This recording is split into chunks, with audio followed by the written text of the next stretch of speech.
porque el propio Estados Unidos ha dado mucho de qué hablar en estos días. El secretario Anthony Blinken hace unos días daba ya casi por sentada la elección de Venezuela ay, a favor de la oposición, a favor de Edmundo González, a favor de María Corina Machado, y ya estaban en esta, insisto, Anthony Blinken ya estaba en este pleno reconocimiento, ¿no? De que sí, ellos reconocían a Estados Unidos, algo que el gobierno mexicano lamentó, pero algo pasa en estos días, porque tenemos al portavoz del Departamento de Estado, Matthew Miller, que le preguntan en una rueda de prensa de este lunes si sostienen la situación de Venezuela, si ellos mantienen este respaldo o esta declaración de respaldo a Edmundo González, el candidato opositor en Venezuela, y lo que dice el portavoz es que no. Es muy interesante porque lo que dice Matthew Miller es que Estados Unidos no está en ese punto de reconocer a Edmundo González como presidente. Algo creo que el propio Edmundo González ya reconoció, ¿no? Edmundo González se reconoce a sí mismo como presidente. Y cuando digo Edmundo González se reconoce a sí mismo como presidente, digo, María Corina Machado le está diciendo a Edmundo González que es el presidente.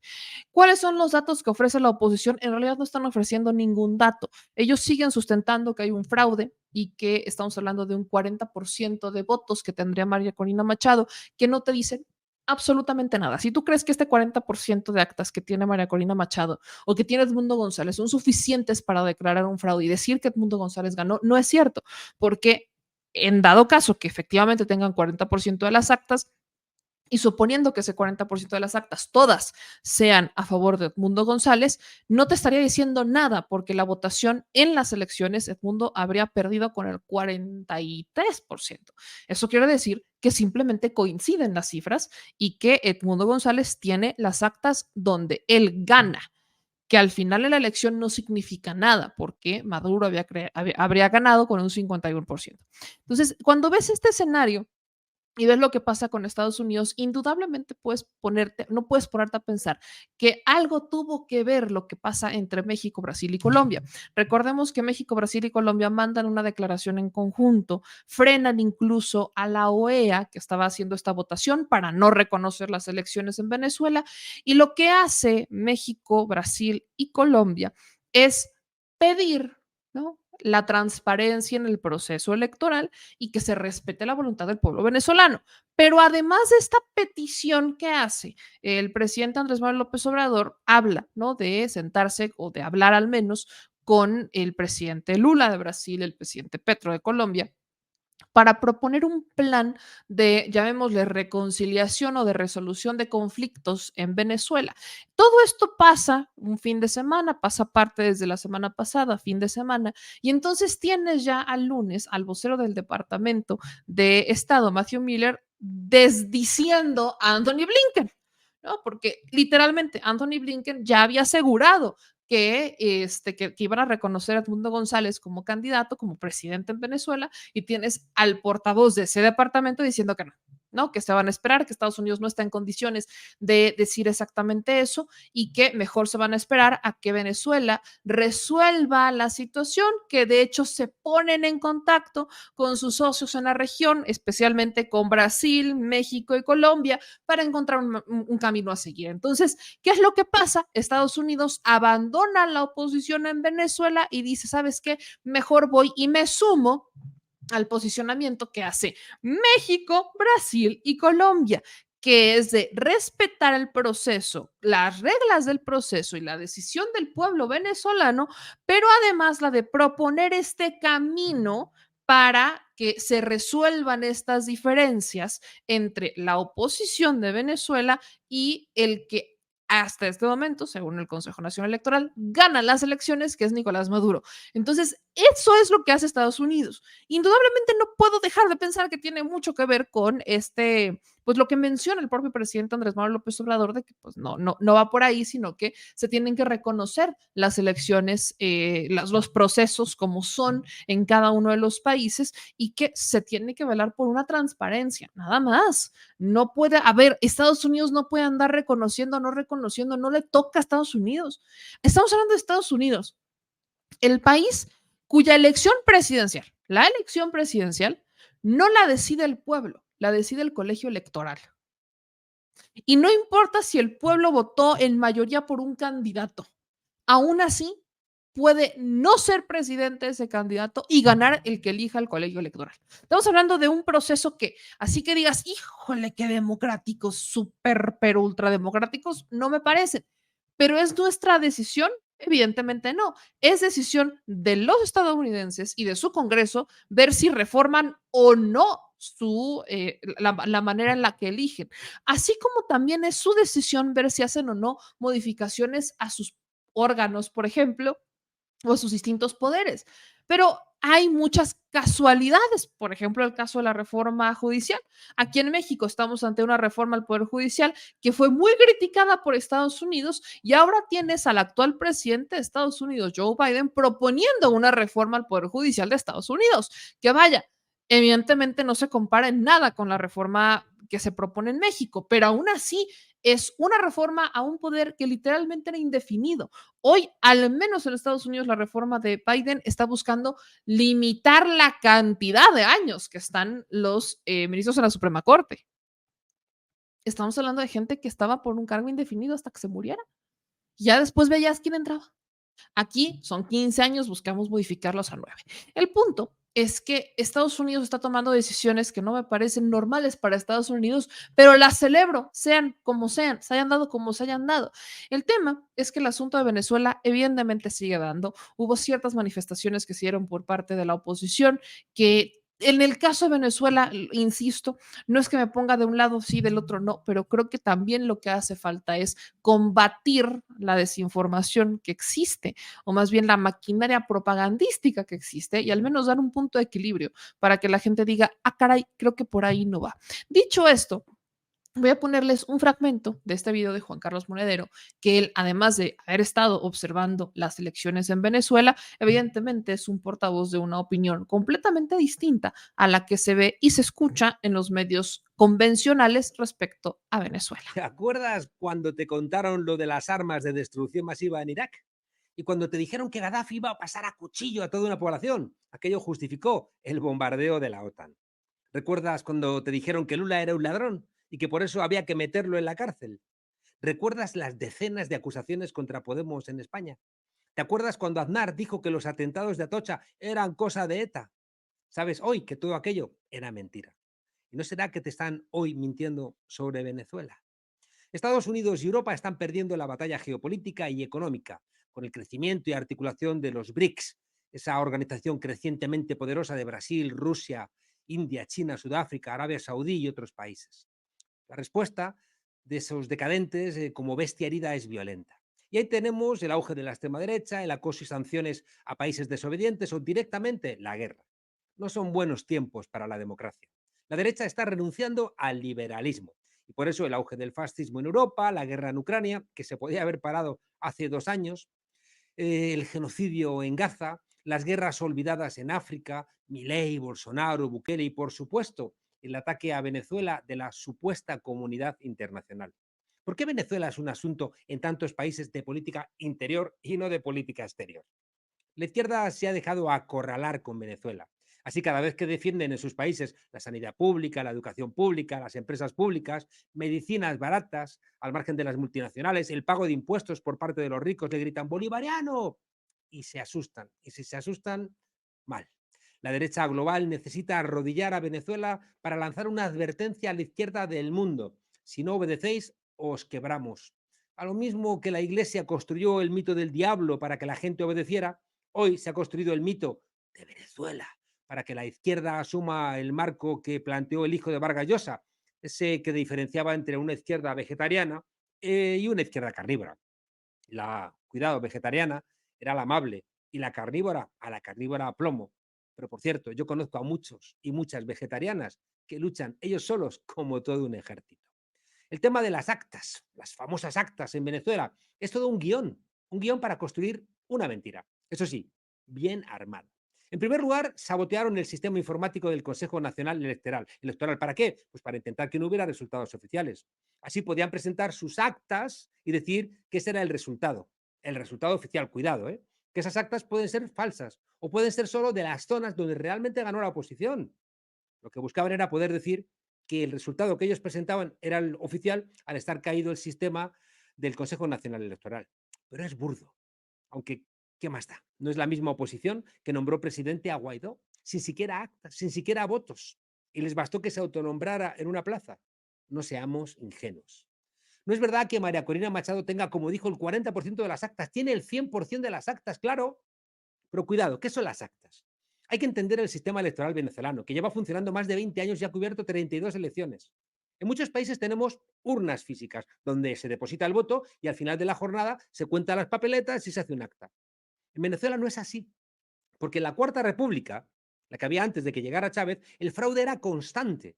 Hay un dicho en Venezuela que dice acta mata voto. ¿Qué significa esto? Que el acta que falsificaban los dos principales partidos, Acción Democrática y COPEI, mataba el voto real que tenía la izquierda porque ellos hacían las actas y desaparecían los votos de la izquierda. Nos suena de otros países, ¿verdad? Por ejemplo, como México.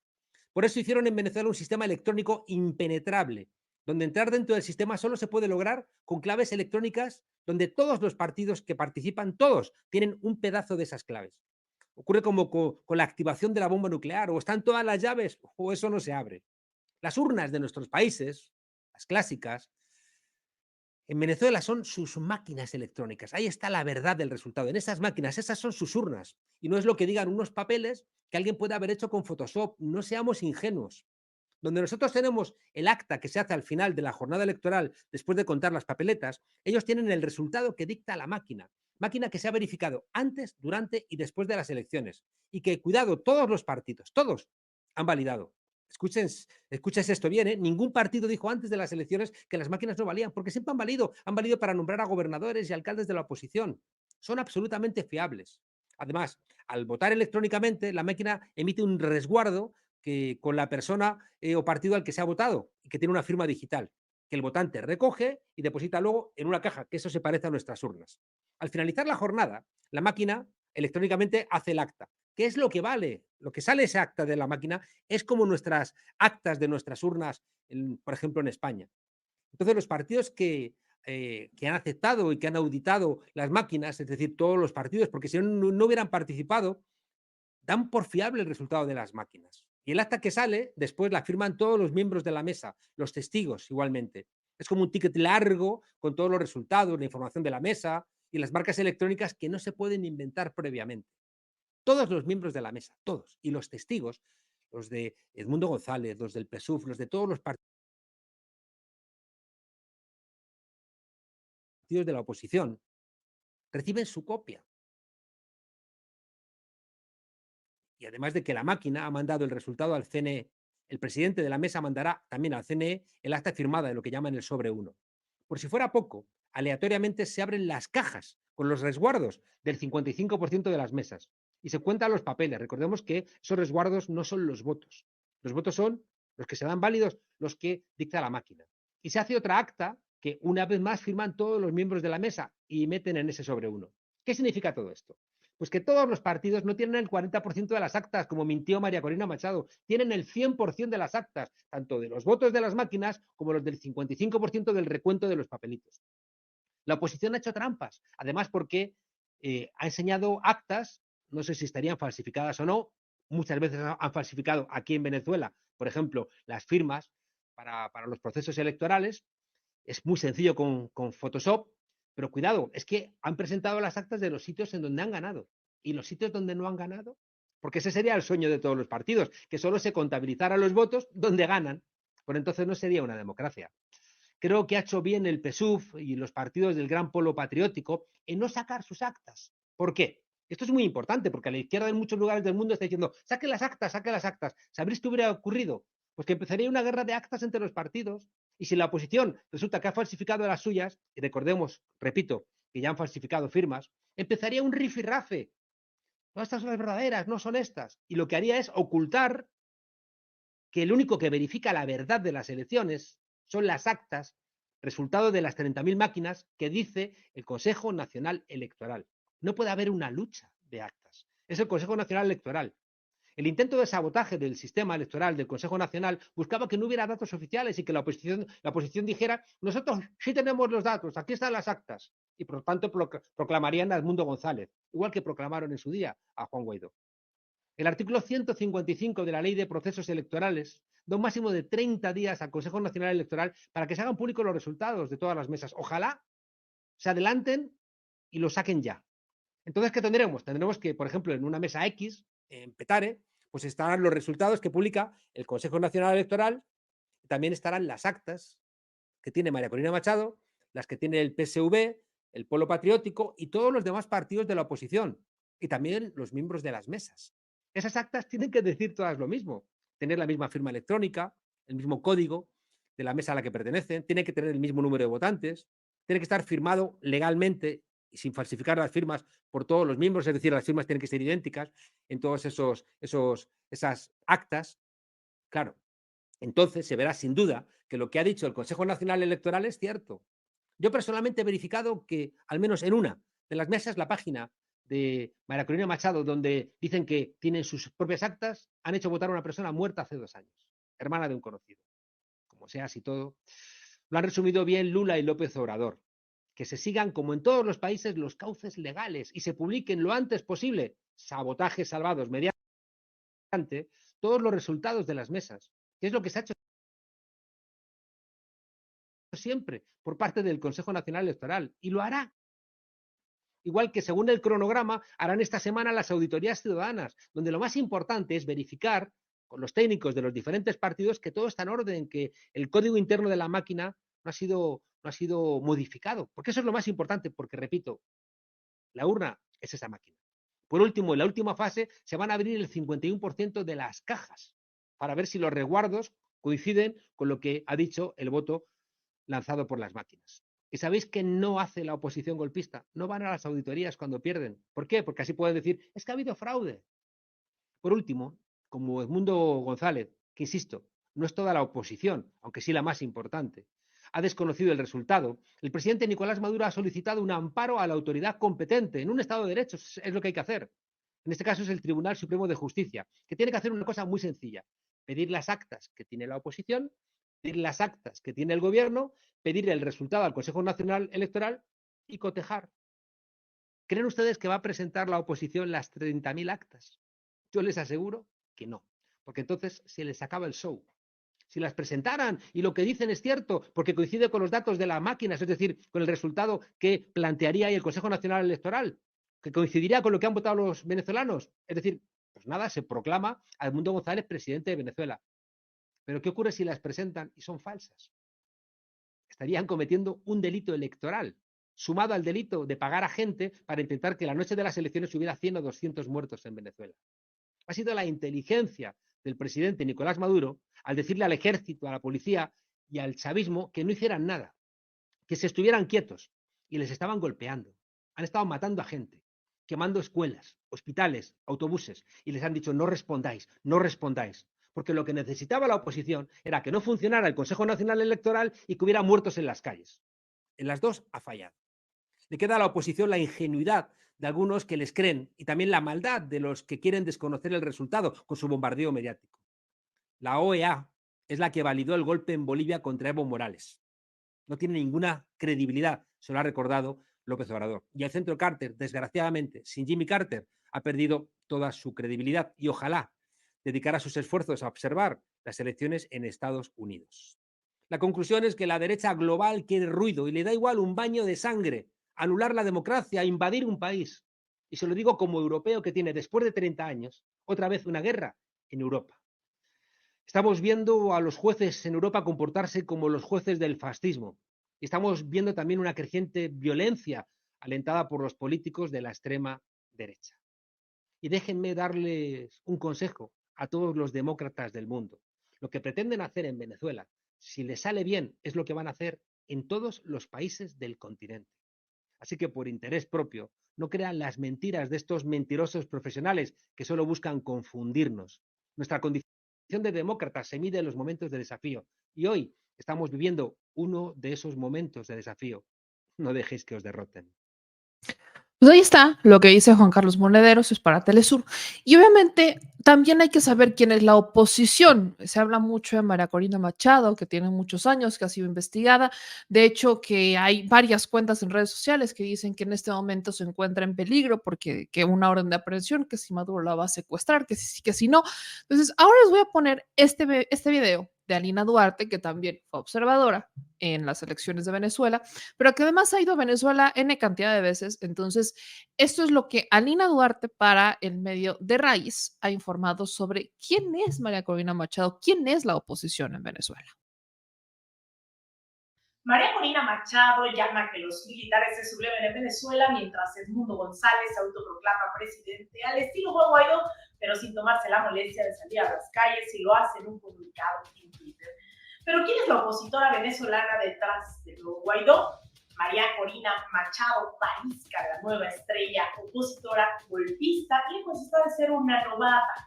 Se trata de una de las grandes golpistas de este país que hoy finge enarbolar los principios de libertad y democracia. Vamos a escuchar algunos de estos momentos en los que María Corina Machado ha incursionado en el golpismo.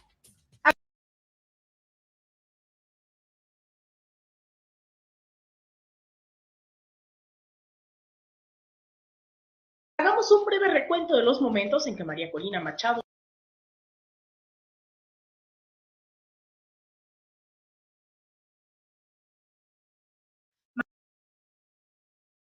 y lo hace en un comunicado en Twitter. Pero ¿quién es la opositora venezolana detrás de Guaidó? María Corina Machado Parisca, la nueva estrella opositora golpista, lejos está de ser una novata. Se trata de una de las grandes golpistas de este país que hoy finge enarbolar los principios de libertad y democracia. Vamos a escuchar algunos de estos momentos en los que María Corina Machado ha incursionado en el golpismo.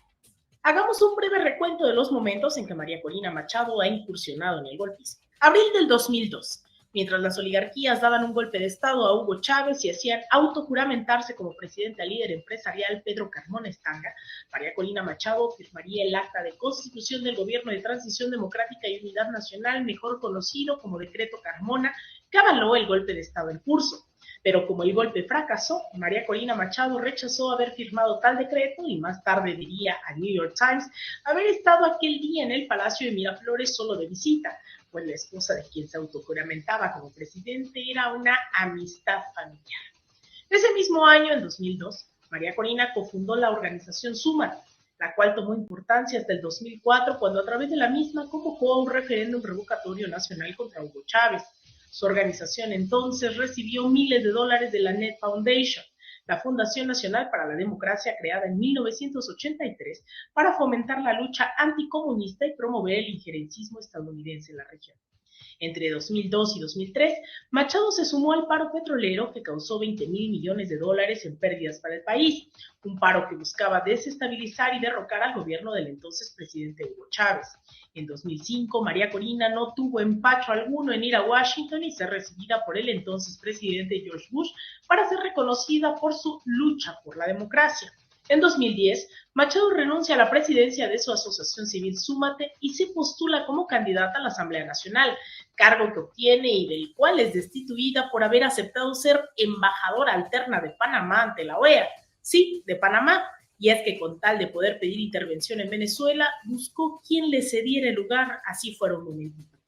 En 2012 se postularía a las elecciones primarias de la Mesa de la Unidad a la presidencia de Venezuela, con la propuesta de un nuevo modelo de sociedad que denominó capitalismo popular, una propuesta de neoliberalismo plena que priorizaba la propiedad privada y la ausencia del Estado en la economía nacional. Sin embargo, aquel año distó de ser la opositora favorita al obtener solo el 3.81% de los votos frente a Enrique Capriles, que recibiría el 64.3% en las primarias de oposición.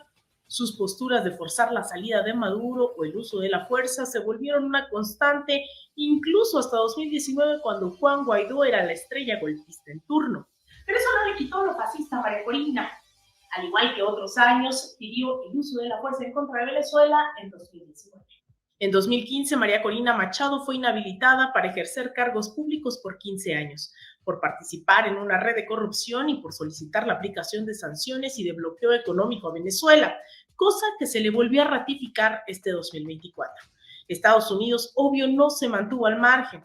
El gobierno de Joe Biden amenazó con recrudecer las sanciones que decidió prohibirle a Venezuela volver a comerciar oro y amenazó con revocar las licencias para comerciar petróleo y otros productos. Pero tontos no fueron, ya que los principales beneficiados de ello eran los propios Estados Unidos. Para el 2023 los medios de comunicación ya habían hecho una campaña tremenda. La habrían rescatado incluso como la opositora estrella nombrándola la Margaret Thatcher venezolana. Que bueno, sí, al igual que Thatcher, Machado busca implementar un modelo económico de privatización y entreguismo, incluso como si no fuera suficiente, tener una política abiertamente sionista. Touch, and I promise one day we'll have a close relationship between Venezuela and Israel, and I believe, and I can announce this, that our government will move our Israeli embassy to Jerusalem. That will be part of our support to the state of Israel. Así que no nos sorprenda si en los próximos días vemos más de la heroína María Corina y su paladín Edmundo González en el New York Times, el Washington Post, CNN, pero no aquí donde te contamos las noticias de Reyes. Solo saldrá del poder ante la amenaza creíble, inminente y severa del uso de la fuerza. Pues ahí tienen quién es la oposición en Venezuela, qué es lo que dicen. Al menos sabemos que Estados Unidos pasó de tener una opinión a tener otra. ¿Habrá sido solamente por lo que dijo México, Brasil y Colombia? ¿O será que ya se dieron cuenta que están cometiendo un grave error? Yo creo que ninguna de las dos al 100%.